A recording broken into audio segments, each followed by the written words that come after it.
Hello friends, we have basically 4 games to keep ourselves afloat, and probably with that keep Callie his job.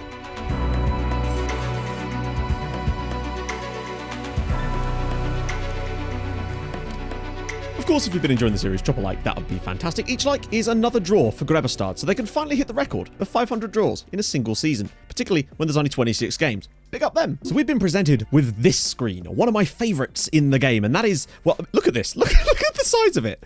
I've never seen this many teams included in the relegation scrap screen. I mean, why not just include everybody at this point? In for a penny, in for 9 Swedish lower league teams. But I feel like the important ones to concentrate on, other than ourselves, we know our fixtures. Northumberlands are the bottom club. Bad run, and their run is only going to get tougher as they play 4 of the top 6 in their final 4 games of the season.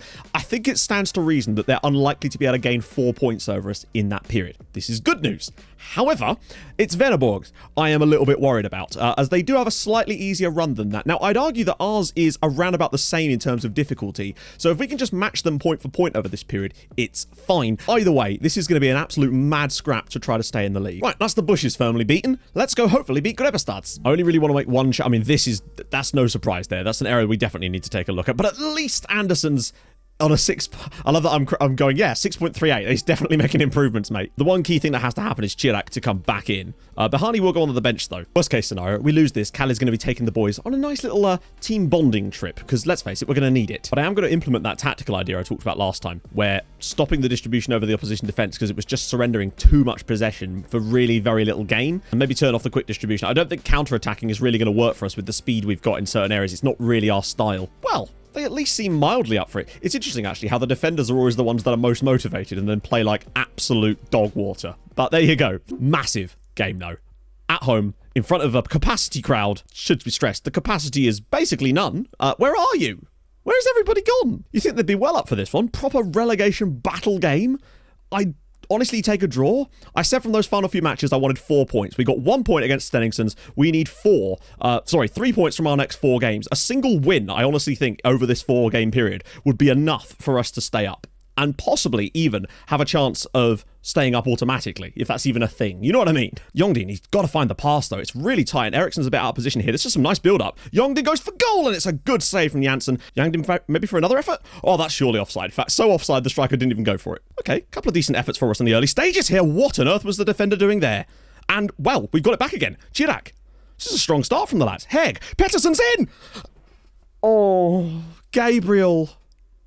What a start. Slips it around the side for Pettersson. He's through a goal this time, and it's saved again by the goalkeeper. First half's kind of got away from us a little bit there. But again, I think we've been comfortably the better side in this game so far. Just have failed to find the back of the net when our chances were there. And that one that fell to Pettersson, that had to be a goal. Or at the very least, a shot on target. But again, this reminds me a lot of the Stenningson's game. A bit long. Pettersson should win it, and he actually does for Chirac. Now he's got to get on his bike. It's a good ball. Eliasson's already there, right? This time he has to put a ball in. Please. Oh, good one. To the byline. Pettersson to the back post. And it's over the crossbar from Pettersson. Which has reminded me a lot of the last game, except without the onslaught of attacking from our opponents this time. They haven't really been anywhere near as good as Stenningson's were. Yongdin's in all kinds of space constantly, and now he's going to have a little run at the defence. It's a good ball. Gabriel Pettersson! Oh my God, will you please hit the target, Gabriel? He's just rushed it a little bit. I wonder if the intensity's too high. We just need to slow the pace down a tiny bit. Bringing it out. Chance for another one. Bahani! He's going to get this, is he? Oh, he's got it. Bahani. Oh, no. The chance. He's going to have to square it. Oh, my God. What a chance that was. And Yongdin has scored. It's Uxalt 1. Grebestad 0. Elias Yongdin, or I think it was Yongdin, with an absolutely huge goal in the not the title race, in the relegation battle. The goalkeeper slides in on Bahani here. I thought the chance had gone. I can't believe the composure of the man to pull this across for Yongdin, and it's a simple finish home for him, and it's 1-0 to Uxalt. Huge goal. Come on. That's it. Just hold on. Oh, forces the tackle on him. Pettersson blocked, but it's out for a corner to us. This win would be absolutely enormous. Volnadal's delivery. Oh, and it's actually headed in by Gabriel Pettersson. Incredibly. Absolute scenes. Uxalt 2. Grebestad. I know I keep saying Uxalt. The S is just throwing and I'll read it out there. It's 2-0. Great ball in from Volnadal. His set piece delivery has been superb.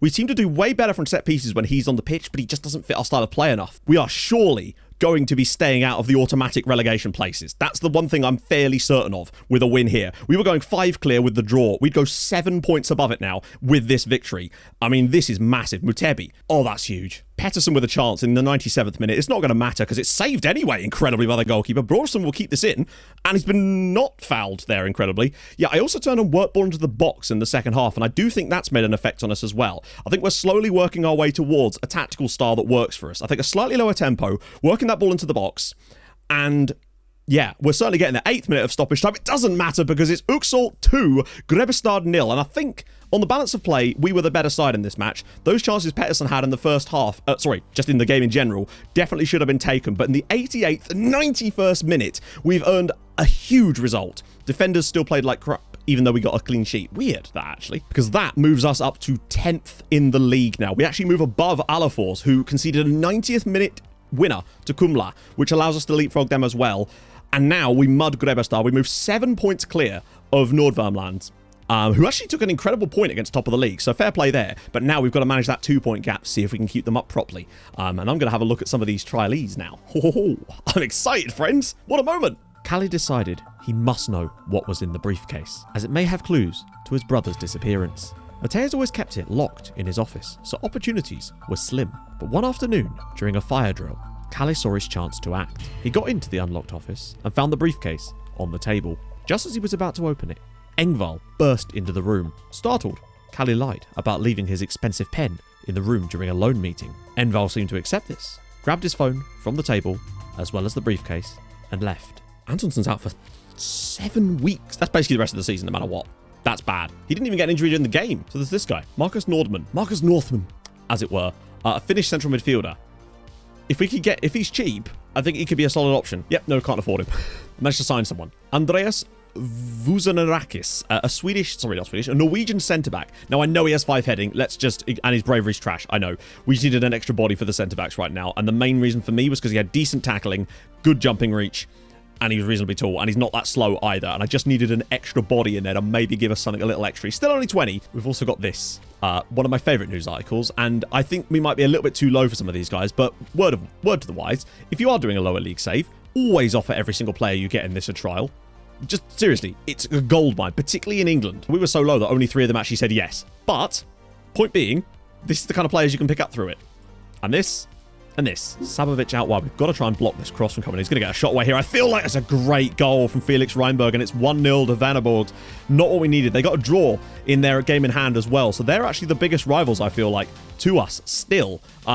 For that spot. Luckily, Grebbestad are already losing in their game too, so we've still got that buffer. But the last thing we need is Venneborg getting any ideas going into those final 2 much tougher games for us. Oh, final score. And I think arguably, it was a bad game from both sides, but they did score their only shot on target of the full match. We didn't create enough ourselves. Definitely got a bit better in the second period, but just had nothing really for them. But I think losing the game's a bit harsh, but it happens, unfortunately. And on the plus side, a late equaliser for Stenningson's at least denied Alafors the win. They do move above us on goal difference right now, but they could have been a lot further clear. But the problem is now, it's a 3-point gap still to Venneborgs. I've also signed up Valdemar Brimar Hilmarsson, an Icelandic striker, just because he's got some okay finishing. Give us a tiny bit more depth there. I've been forced to play Volnadal at left wing back because we were playing a centre-back there and it just didn't seem to make sense to play him there. We wanted someone with more of an attacking threat in that role, even if he can't do anything going back the other way. At least he'll do something for us going forward, except lose the ball like that. Oh, God. He's tracking back, though. What a tackle from Volnadal. Oh, no. No. I feel like I'm saying that a lot this season. Pettersson and over the crossbar. Oh, God. Marcus Strandsäter with the goal for EK Tord, and it's 1-0. Young Dean. Round the side. Gabriel Pettersson. He's through on goal. He has to finish this time. Pettersson!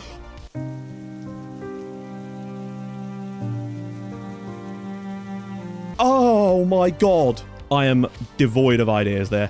It was a totally even game in the end. And then Pettersson has that chance and he has to score. I just cannot believe he still managed to hit the woodwork with it. It's the final day of the season and we find ourselves in a position that, I'll be honest with you, before those 2 off-camera games, they're not really off-camera anymore, but you get my point, the less highlighted games, I felt we were pretty comfortable. But the fact that Venaborgs have been able to take that many extra points in that period has really thrown a cat amongst the pigeons, because they can go above us today, and we are not safe from automatic relegation by any means. A point could be enough to see us stay at least in the spot we're in. Obviously, if Grebestad's lost, the point would also leapfrog us. So I don't know. Ironically, played all right in the 2 matches that we've just lost 1-0. I don't think we deserve to lose either of them, really, but it happens, doesn't it? It's difficult when you first come in and you're just trying to get things steadied a little bit. Statistically, I don't think we've even been as bad as this over this period, but unfortunately, Pettersson's finishing. For a player with finishing and composure as high as that, he sure does not. Moment of truth, my friends. Will we keep our job? Will we be staying up completely? Or will we be doing a relegation playoff? Oh, how does that even work, by the way? In addition, Chirac's injured, gone. And also Volnadal now, who was actually doing pretty well in that role, hilariously, now can't play there either. Do you know what? I think I'd actually rather just play a half-fit Melker Antonsson in there. I don't know. Hilmarsson did look good in the last game. I've got to be honest. He looked actually a really nice little change for our front line. So he's a bonus for me, but we're going to need him today. Okay. Well, it all comes down to this. Is Calle's first job in management going to last a very short amount of time? But that's just the way the wind blows. We're at home at the very least, in front of the home fans, and they've actually turned up for today's game. I guess they realise the importance of this match. I'm hoping that Hilmarsson can do something magical for us, maybe. Maybe Pettersson can get a chance and he can actually put it on target. Who knows? It feels like all of Pettersson's goals have been either set-piece goals or like weird-headed chances that actually haven't been his... Wow, Young Dean with the initial drill right over the crossbar. God, the tension is absolutely ridiculous. For our first job in this save, to be plunged into this and to have the sort of tension we're already getting is absolutely outrageous. But what a battle it has been so far. And I really would like to stay with the club, which is why I hope that we can pull off some magic. That's fine. Taimi's ball through, and it's been fouled, and it's a penalty, and we just cannot seem to help ourselves, can we? Brawson's pushed him down, unless Berger can pull out another ridiculous penalty stop. No, he can't, and it's 1-0 to Gothiod, and this is getting worse and worse for us now. As things currently stand, we wouldn't be in the automatic spot still on account of the extra games. Oh, he could have slipped that through, maybe. Eliasson with a bit of space, though. We've actually got 4 bodies in there. Eskiltor is one of them. Good save. Strong start from us has kind of evaporated now as, wow, that was a huge tackle, and this is a big chance now. Nissen's gone. He's got to go. It's a second yellow in the first half for him, and now we've got the rest of the match against 10 men. This is a big chance for us. Just as that happens, Venaborg take the lead. So now we have to find an equaliser. It is imperative. Jan Dean bringing it forward. Nice work. Oh, skates past the challenge. Loads of room. He's going to shoot from range, though. And he scored! It doesn't matter! Elias Young Dean scored a brilliant winner for us in the first game of today's video, and now he's found an absolutely pivotal equaliser here. Look at this. Picks the ball up in his own half, skates past the midfielder. What about that? The defenders get taken away by the 2 strikers. I didn't want him to shoot, but he's picked out a brilliant finish into the bottom corner. Person can't keep it out, and we found an equaliser. Come on! So, second half of this game. Oh, it's so difficult to know because of the situation with goal difference. If they were to take a 2-0 lead, it would go down to goals scored, and I don't know which of us has scored more goals right now in the top flight. But it won't matter if we do our job and turn this into a victory. That's really all that matters, is us turning this into a win, particularly as things stand, a win would see us survive completely. Oh, and Arlafors have equalised, and now they're back in front again. The moment I mentioned that game, they score. I've got to stop doing that. Grebestad are winning as well, though. Young Dean now. Hilmarsson! It's blocked and cleared away. But this is bad news now, as both of our 2 rivals are winning. And now it's 3-1 to Venaborgs. Oh, we are surviving on goals scored as things stand. We've got to push for that second goal. Pettersson's... Oh, he's hit the crossbar. Would you believe it? Pettersson, crossbar? No. Or if we concede here, obviously. But if we score, then it's all sunshine and rainbows as things stand. And I think it might even move us... It wouldn't move us above Grebestad, but it would keep us above Venaborgs. Good lord. The tension is absolutely immense at the moment. Behani. We need that ball. There's the ball. Eliasson, he might get a shot away here. He might have to. Nope, byline. Pulls it back for Young Dean, and it's tipped over the crossbar. Good bit of play from us, though. I'll take that. Thing is, we can't afford to concede either. And that's the prop. It's still 3-1 to Venaborgs. As things stand, we're staying up as Behani's header is well saved. He's offside anyway, though. As long as they don't get a 4th goal in their game, we stay up. Well, we don't stay up. We stay out of the automatic relegation places. Mutebi, edge of the box for Haig. Look at the space for Anderson. Oh, he's got to get this back. Antonsson now. He's knackered, but he's still in there. Pettersson, pull it back for somebody. Oh my god. Young Dean, blocked. Cleared away. Still 4-1. Sorry, 4-1? 3-1. Oh, stoppage time now. Pettersson's free kick. Over the crossbar. Just hang on, Arlafors. Hang on for us, boys. You can do it. I think, my friends, we've avoided the automatic relegation place. I think, by the skin of our but the skin of our Swedish teeth, I think we've avoided it on goals scored. Oh, God, they really only had one chance in the whole game, and it was the bastard penalty. We did it. We did it. We stayed out of the automatic relegation places on goals scored. And annoyingly, only missed out on the other one by... yeah, goal difference. So we have disappointing to finish where we did, honestly. But at least we live to fight another day, sort of, maybe. Oh God, right. I want to see how close it was on goals scored. Oh my God, they only scored 13 goals all season. It wasn't even close. 4 of which came in their last 5 matches, during which they conceded 1 goal. Grebbestad do end up with 17 draws this season, though, out of 26 games, which is genuinely nutty. And also, trying to catch them up a little bit with their 5 consecutive draws here as well. Point is, we're in the playoff. I don't even know what that means as for how that works, but we're about to find out. So it looks to me like we play the winner of one of these games, essentially, and they look like they're one-off matches. Nope, there are second legs. Okay. So certainly not the end that we would have hoped for there. I'm amazed that we didn't manage to find another goal, but that just seems to be our big problem, is just the finishing. It's been terrible. I think we've just underperformed our XG by so much recently. So join me in the next episode as we find out who we're even going to be playing, and whether we're going to be in a league next season, and whether Kalle will have a job next season. God, my heart is going like crazy right now after that result. Bloody hell. So, if you've enjoyed it, drop a like. If you're new to the channel, subscribe. I stream on Twitch Tuesdays, Thursdays, Saturdays, and I will join you guys very, very soon for some more of this. See you soon. Hold your gun. Capybara. Bye-bye.